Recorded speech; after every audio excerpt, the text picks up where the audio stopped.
Alright guys, welcome back to Deep Within the Man Cave.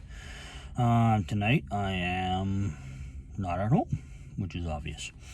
I'm doing this in my truck, so if the camera is shaky, I apologize.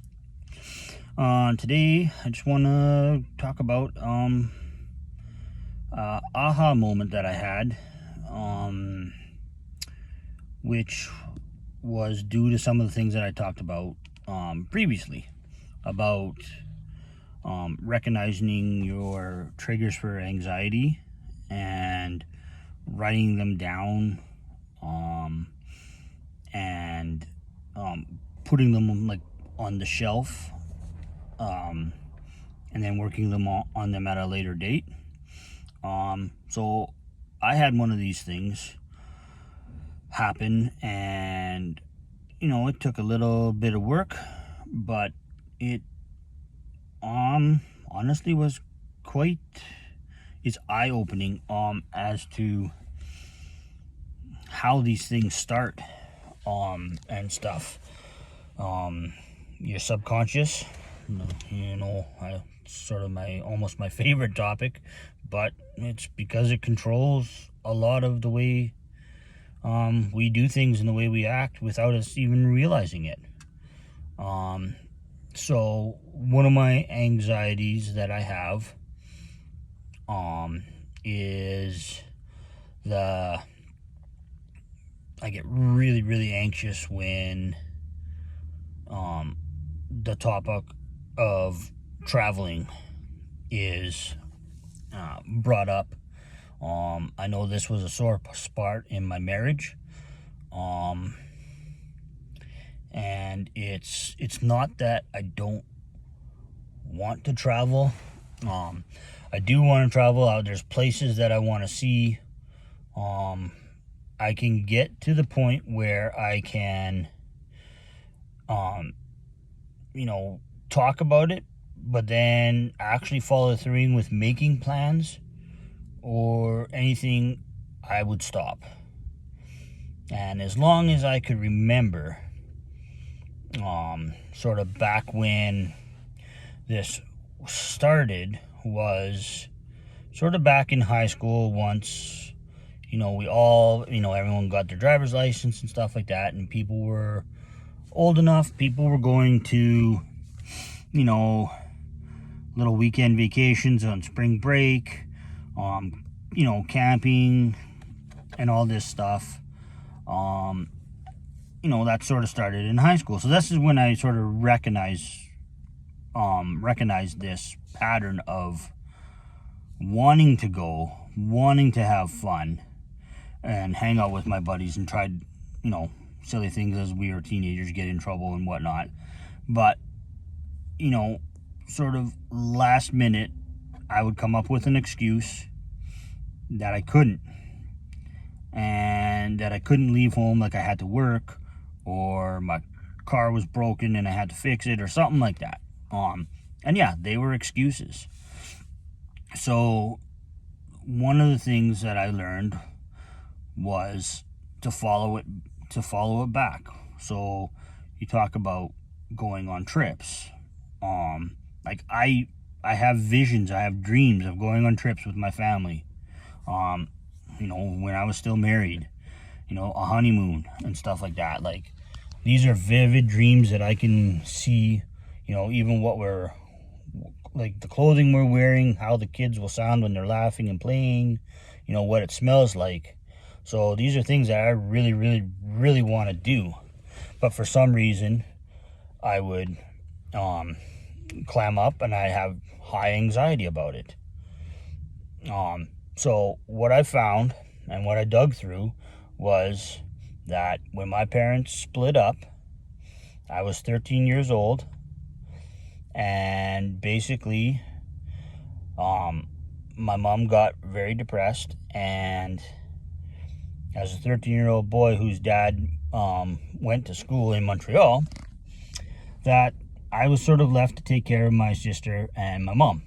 Like, I felt like I had to take care of my sister and my mom. No one told me I had to do this, but that's what I felt like I had to do. So by doing this,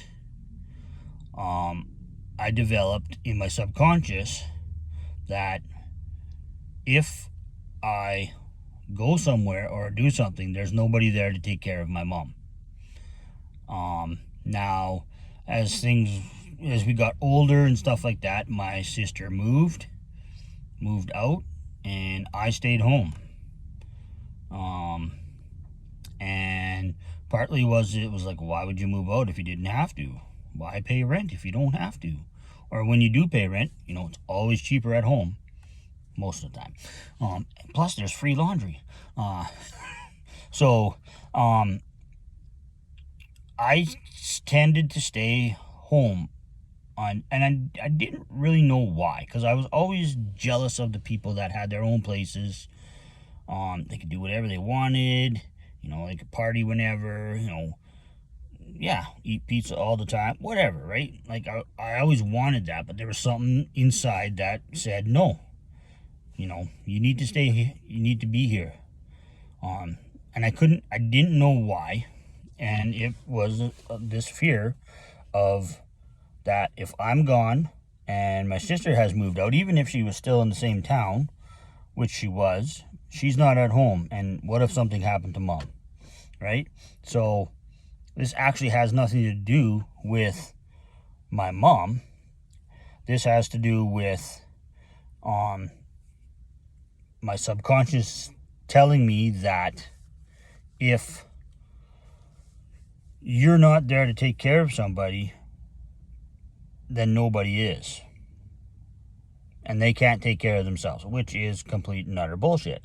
Because, you can take care of yourself. She's my mother. Hell, she'd take care of me. Why couldn't she take care of herself? But that's just the way my subconscious told me that I needed to stay put. So it's affected me big time. Definitely a sore spot with my family and my ex-wife and all this stuff. But I thought about it, and it was like an aha moment, because I know I didn't have to stay home. I know my mom was often encouraging me to go out and try these things and do this stuff. So there wasn't like there was a don't leave. Something bad will happen when you're there from anybody else but my subconscious. Because when, my dad left, my mom got sick. That was enough for me in my subconscious to say that if somebody leaves, somebody's going to get sick. And that's not true. That's just a negative thing that happened, a bad situation that happened to our family, and for some odd reason, that's what I said. So if I don't go anywhere, nothing bad will happen. Well, I mean, that's bullshit, right? Because you're only affecting yourself and the ones you love. You're only cheating yourself and the ones you love from not, having these fun opportunities and checking out the world and all that kind of stuff. So, I'm working on removing the negative thoughts about travel that I have, because I really do want to travel. There's tons of places that I want to check out and see, but it has always been very overwhelming and high anxiety for me when I did go some places. I spent 10 days in the Dominican Republic with my sister and my dad. And yeah, I had fun, but I couldn't relax because there was no one home taking care of my mom. And I didn't know that that's what it was. I just felt like I shouldn't be there, that I was needed somewhere else.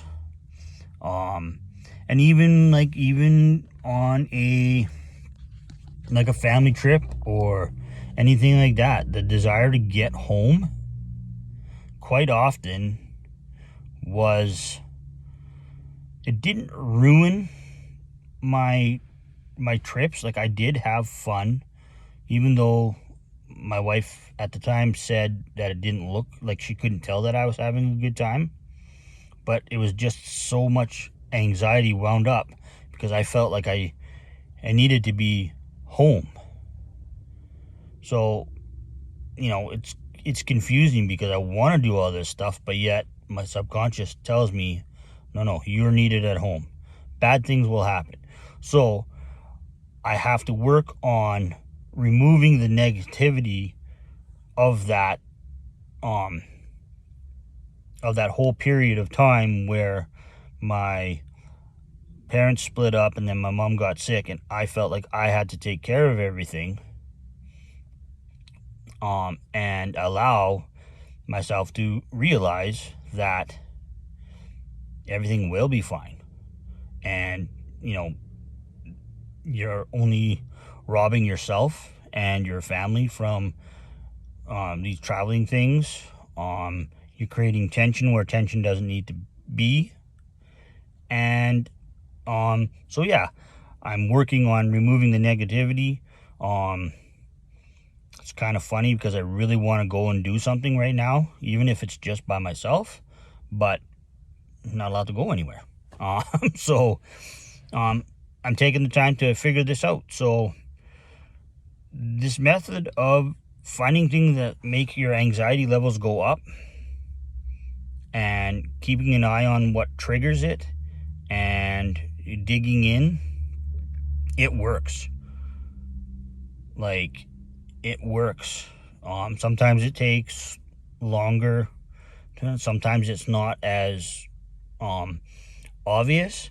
But if you have a significant anxiety over a certain thing, somewhere in your past, either you witnessed or something happened to you or somebody said something that put a negative spin on that, and you'll get in trouble, or if do that, and you could have just saw it on TV, and that's the thing, right? Your subconscious mind says, if I do something like that, I'll go to prison or something like that, so I'll never do that. When that's not necessarily true.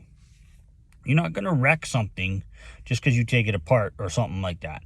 So these anxieties are real and they're sometimes very crippling, but they are reversible, and it takes time, and you have to be willing to do it. And I'm telling you, this week, just with dealing with this, the aha moment, and it's taken a little weight off my shoulders.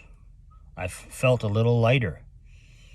So now I'm working on more things, and some stuff comes easy and some stuff don't.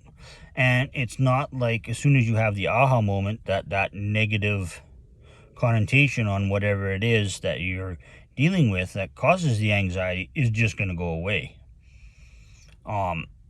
You have to train it out of your subconscious and convert it with the positive stuff. So the more positive you fill in the subconscious, there's less room for the negative garbage. And I'm telling you,